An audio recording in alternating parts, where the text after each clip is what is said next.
was assessed, because I know government approved the transfer to Sunok and to Tullow. Where is this money?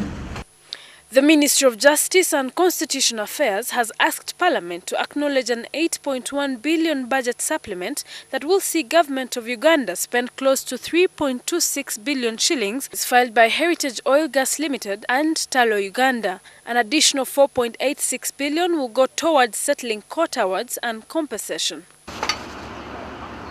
The Tullow heritage battle dates back to 2010 when the Ugandan government demanded more than 1 trillion in capital gains tax after Heritage Oil sold assets in the East African country to Tullow in a $1.5 billion deal. The case is now under arbitration in London.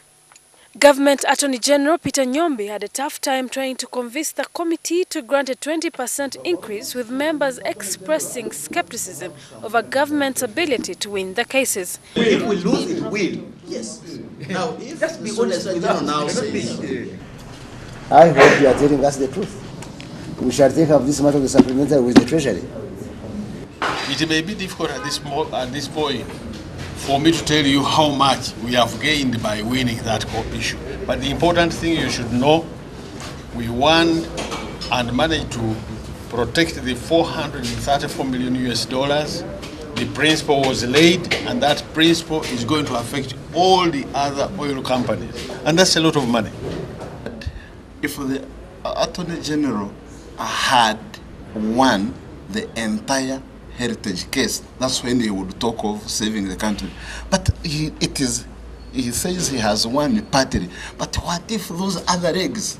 What if the arbitration comes up to say, pay money in respect of the delay to consent to the transaction, or you changed your legal regime? So in other words, if the stabilization clause comes into effect, how much money shall we have paid? Members of the committee were also dissatisfied as the country faces a pending court case in which Heritage sued Uganda for change in laws and delays by government to give consent to transfer of Heritage's interests to Tullow. Tell us how much they saved us, but also how much they got from our pocket, and whether we are likely or we're going to recover it from the person who took us to court. So you cannot say we have saved when those other two still remain and they have a monetary implication. Nyombi, however, maintains that the funds are needed to prop the country's legal position in the cases. He notes that the arbitration team has so far posted great success, said to have a wider positive impact on oil operations in Uganda. That case affects even other oil companies. We are not looking at 434, but it affects even the other oil companies we are dealing with.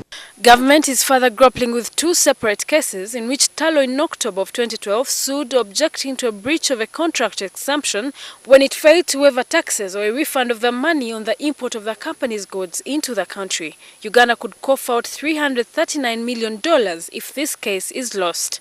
The committee is set to determine the fate of the ministry regarding this matter on Tuesday next week. Shillings, NTV, Parliament.